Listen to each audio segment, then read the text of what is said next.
Tá, galera, vamos para a aula prometida, então, na aula de ruptura prematura de membranas ovulares, que já está postada ali no canal. Eu prometi que ia ter uma aula sobre trabalho de parto prematuro, que é esse que a gente vai trabalhar hoje, que também é um conteúdo bem tranquilo, que costuma cair nas provas e as questões não são difíceis. Então, vamos começar então. Primeira coisa que a gente tem que determinar, então, o que é o parto pré-termo. Então, é todo parto que ocorre a partir de 20 a 22 semanas. Esse tempo que eu coloquei ali não é que vai ocorrer dentro dele, é que tem literaturas que falam que é a partir de 20 semanas, tem outras que falam é 22, 21. Estando nessa faixa etária, vai estar certo. Não sem preciosismo de referência. E tem que ocorrer anterior a 37 semanas. Por que não pode ocorrer antes de 20, 22 semanas? Porque a gente sabe que se ocorrer antes disso aqui, a gente considera aborto. Beleza? Tem que ser depois disso aqui, depois de 20, 22 e antes de 37. Se acontecer antes de 20, 22, não é parto pré-termo, é aborto. Beleza? Tranquilo, né? Acho que para começar isso já é uma boa informação que pode cair nas provas. Isso aqui que eu coloquei não costuma cair muito, que é a subdivisão dos partos pré-termos. Mas eu coloquei para ser um complemento, assim, caso caia na questão ali no meio, vocês saibam responder. Que é, como que eu chamo um parto pré-termo que ocorre anterior a 28 semanas? A gente vai chamar de parto pré-termo extremo. Se ocorrer entre 20 e 30 semanas e 6 dias, eu vou chamar, entre 28 e 30 semanas e 6 dias, eu vou chamar de muito pré-termo. Muito pré-termo. Se acontecer entre 31 e 30, aqui é 33, eu coloquei, não sei por que eu coloquei 31 aqui. Espera aí, deixa eu arrumar, perdão. Se ocorrer entre 31 e 33 semanas e 6 dias, eu vou chamar de precoce. E se acontecer entre 34 e 36 semanas e 6 dias, que é o mais comum, eu vou chamar de tardio. Todos são parto pré-termo. Tardio não se engane, né? O nome parece que é, sei lá, pós-termo, mas não. Tudo é pré-termo, só são em momentos distintos. Beleza? Isso não costuma cair, mas se cair vocês vão estar preparados. Agora, a gente vai para uma parte do conteúdo que eu falei na aula anterior, que eu ia tratar nessa aula aqui. Então, dito e feito. Fatores de risco. O primeiro, eles são muito semelhantes, né, a RPMO. Então, prestem atenção aqui que já vai servir para outra aula. Qual que é o principal fator de risco de um trabalho de parto pré-termo? É esse aqui. Vou botar assim, ó, principal. Cara, tem questão que pergunta só isso e tem que saber. O principal é parto pré-termo. Esse é o principal. Ter tido um parto pré-termo anterior é o principal fator de risco para tu ter outro parto pré-termo. Tranquilo? Esse é o principal de risco. Esse é o principal fator de risco. Se colocar tipo parto pré-termo, eu já vou aproveitar para colocar os outros aqui. Deixa eu pensar. RPMO, que a gente trabalhou na outra aula. Esse aqui aparece muito também. Vaginose. Infecções ginecológicas. Opa, meu Deus do céu. Infecções. Um M não. Infecções ginecológicas. Polidramia. Tudo isso são fatores de risco para TPP. Só que o principal deles que tem que saber é esse aqui. Se cair, tipo, qual o principal fator de risco dentre todos esses? Parto pré-termo prévio. Beleza? Muito tranquilo, né? Só tem que decorar isso. É o que mais vai aparecer nas questões quando tratar de assunto fator de risco. Tá, já matamos o fator de risco, agora a gente vai para uma parte importante, que é a clínica. O que a paciente o que ela vai sentir para ela saber que está com um trabalho de parto prematuro? Primeira coisa, ela está gestante, né? E ela vai ter uma atividade uterina precoce, precocemente aumentada. Ou seja, ela vai ter dor e uma modificação do colo uterino anterior a 37 semanas. Que deveria acontecer depois, vai acontecer antes. E aí a gente tem várias referências que delimitam isso. Então, o Colégio Americano de Obstetrícia e Ginecologia, ele fala o seguinte: são contrações uterinas regulares antes de 37 semanas associadas com dilatação cervical e ou esvaecimento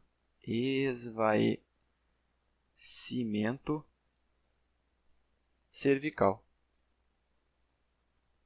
Tranquilo? Que é o apagamento do colo uterino. Então, o Colégio Americano de Obstetrícia, ele delimita assim.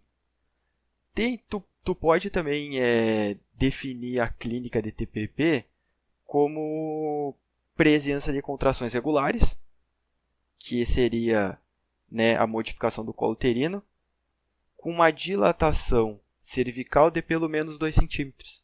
Então, tipo, se lá na questão eu achei lá, contrações regulares, anterior a 37 semanas, tá, com dilatação cervical maior que 2 centímetros, de pelo menos 2 centímetros, eu já posso dizer que aquilo ali é uma TPP. Tranquilo? Aí a gente tem também a definição do Tratado de Obstetrícia da Febrasgo, que aí ela é mais específica. Ela fala que são 2 a 3 contrações uterinas em 10 minutos, mais dilatação cervical maior que 1, 2 centímetros, ou colo apagado maior ou igual a 80%. Como é que eu interpreto isso?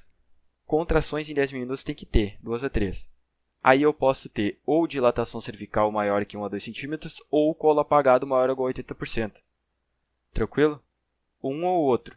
Posso ter os dois? Posso, mas eu só preciso ter um deles com as contrações. Beleza? É assim que a Febrasgo determina.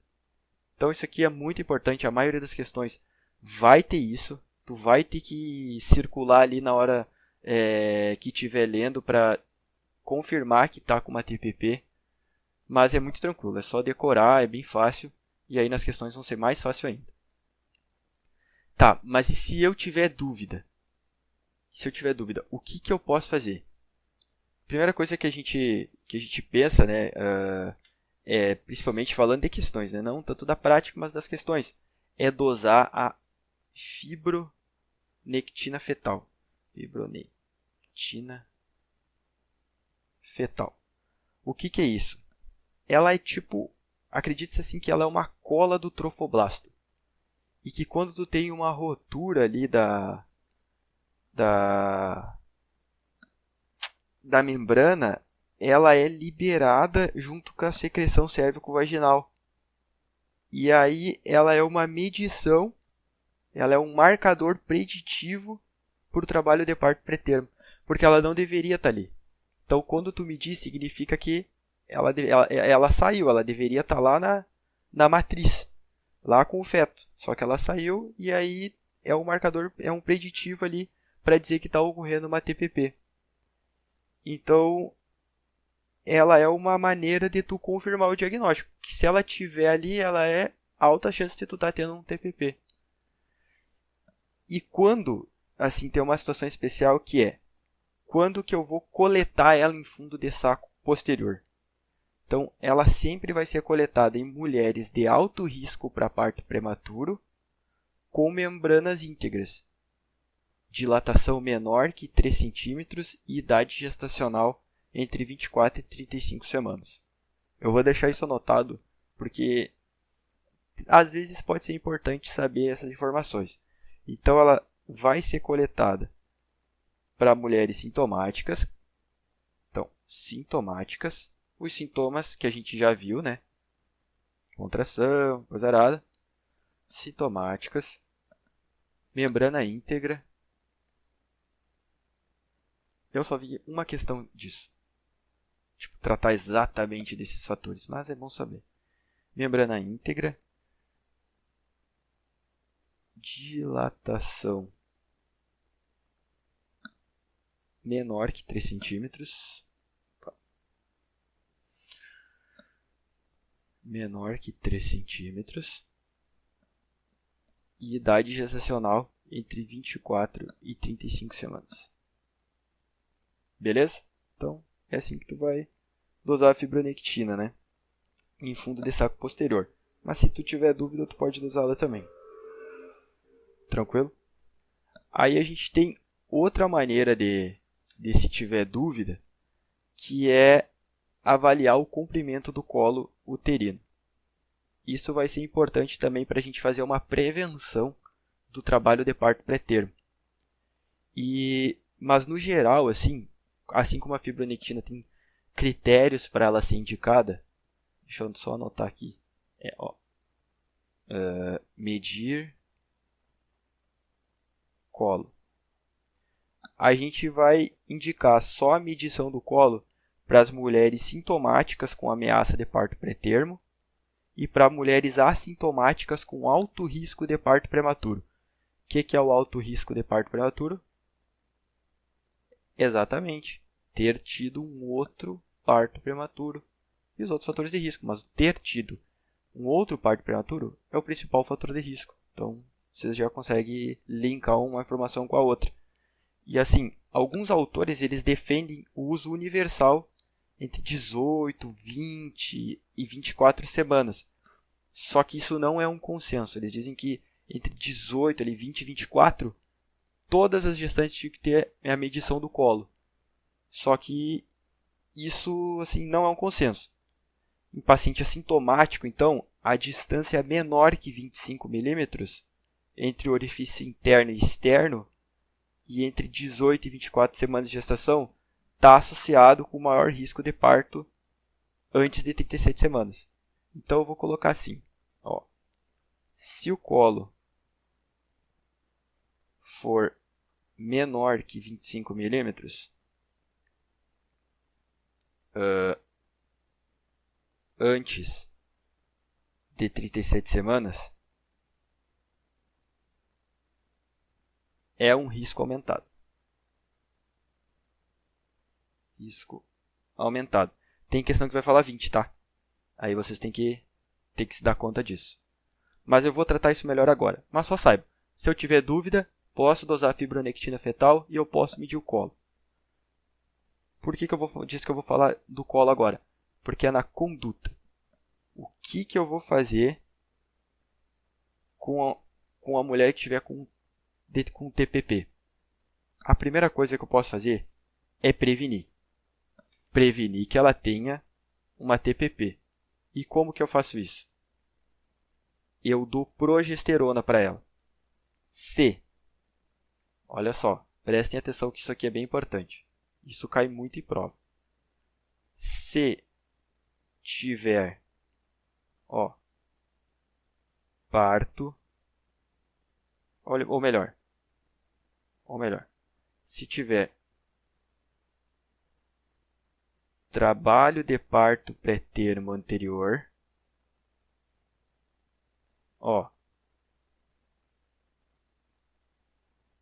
progesterona nela. Progesterona. Agora,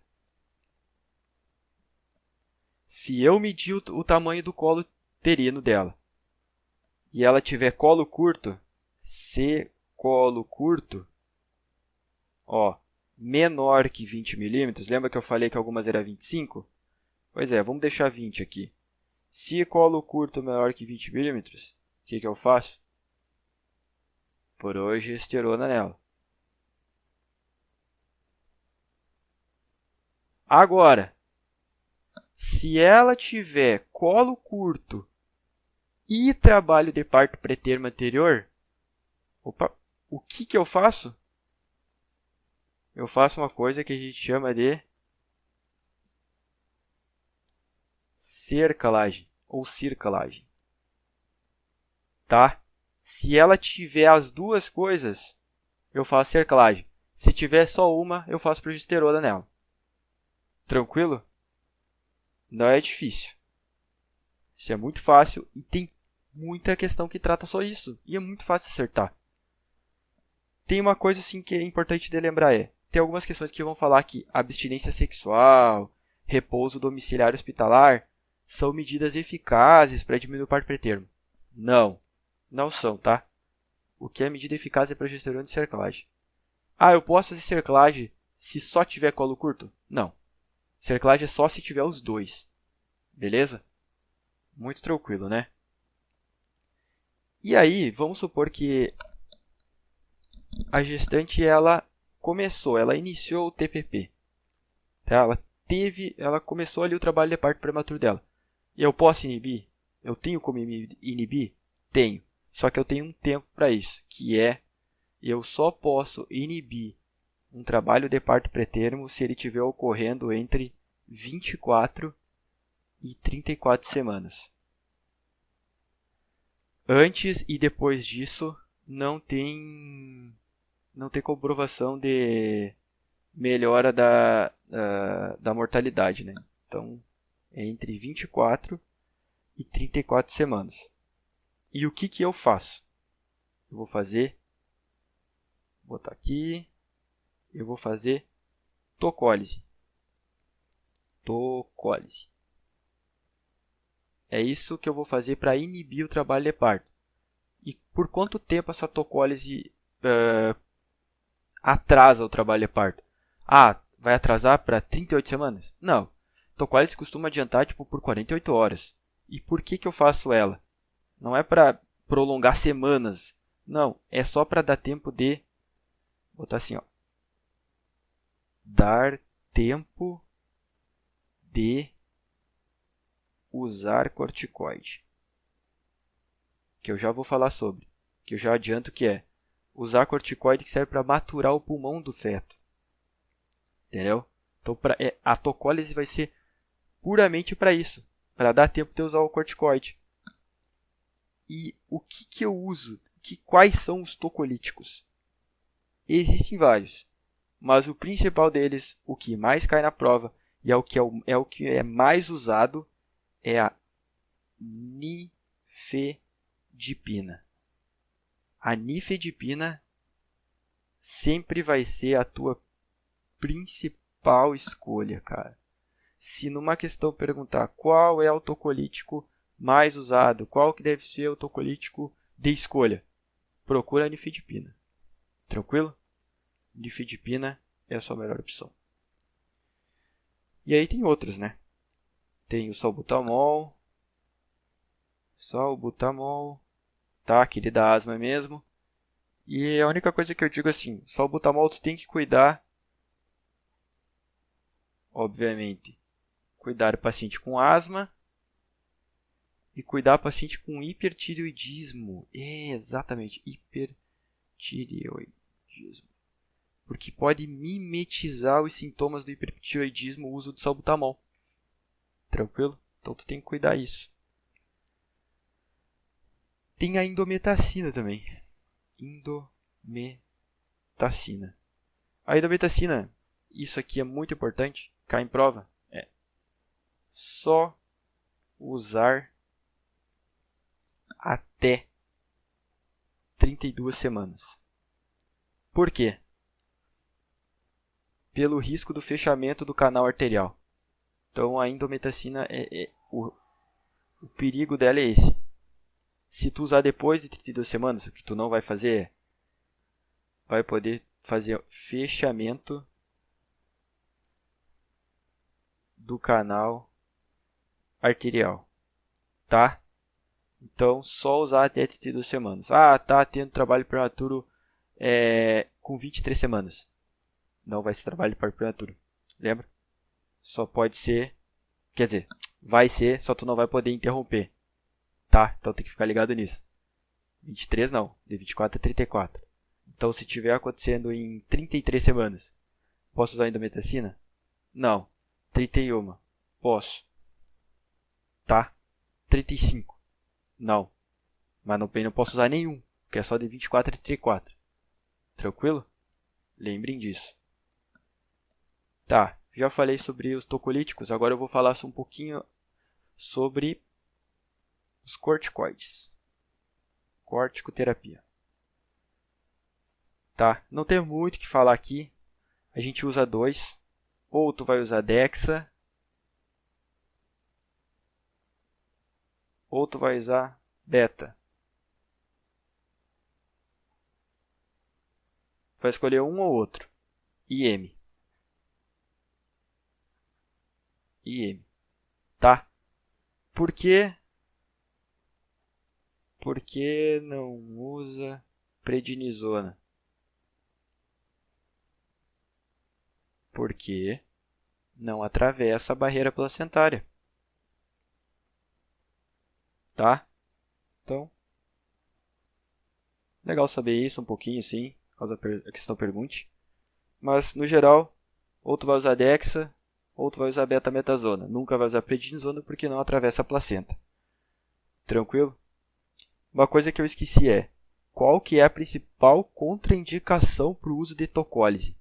Isso é muito importante, eu acabei esquecendo. Vou botar aqui. Contraindicação, tá? Qual que é a contraindicação para tocólise?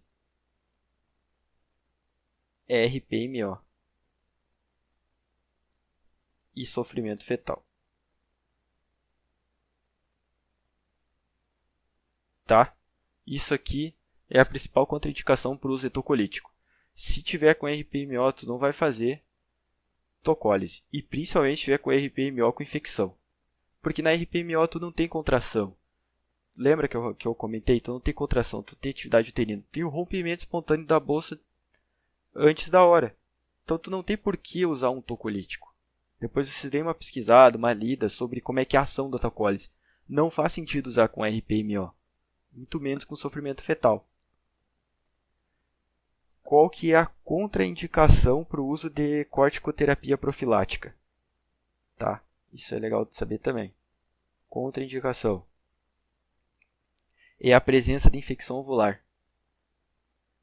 Lembra que eu comentei na RPMO com infecção? Qual que era a conduta? Presença, infecção ovular. A conduta na RPMO com infecção era interromper a gestação e dar antibiótico. Lembra que não fazia corticoterapia, mas na RPMO sem infecção, na conduta conservadora, era internar e dar corticoterapia e antibiótico de latência? Pois é, aqui, se tu tiver uma presença de infecção ovular, tu também não vai usar corticoterapia. Tranquilo? Essa é a principal contraindicação. Mas também tem a diabetes descompensada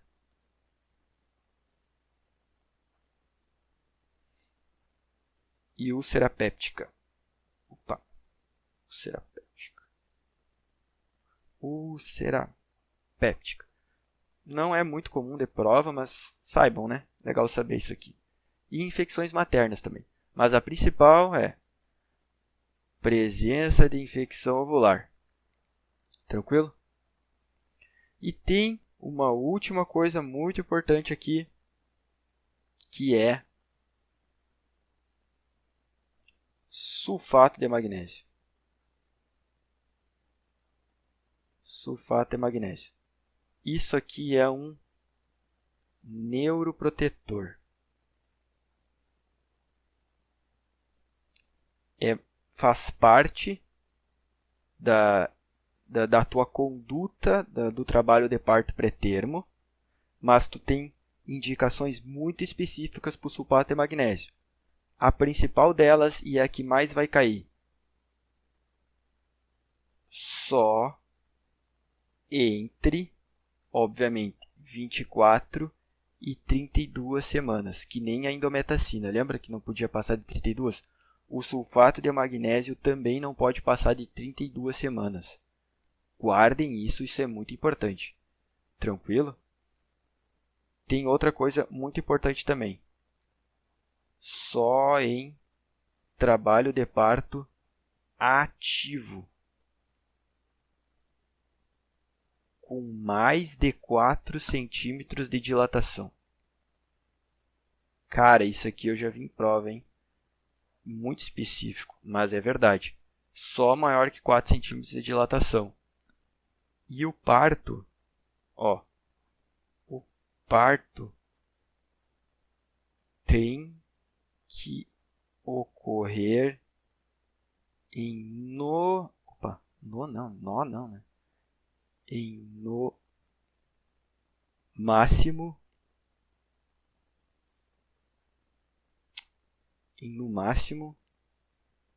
24 horas, tá?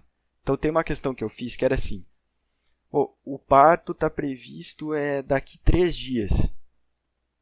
Melhor, era daqui no final, tipo, dali 7 dias, tá? Tu não vai usar o sulfato de magnésio, mesmo que seja com 31 semanas. Porque é no máximo 24 horas, em até 24 horas. Dilatação de 1 centímetro. Não vai usar o sulfato de magnésio também. Tem que ser maior que 4 centímetros de dilatação. E tem que ter trabalho de parto prematuro ativo. Tranquilo? E uma coisa que eu me lembrei também é o seguinte. Se tu usou a corticoterapia, tá? E não aconteceu o parto. E depois de uma semana,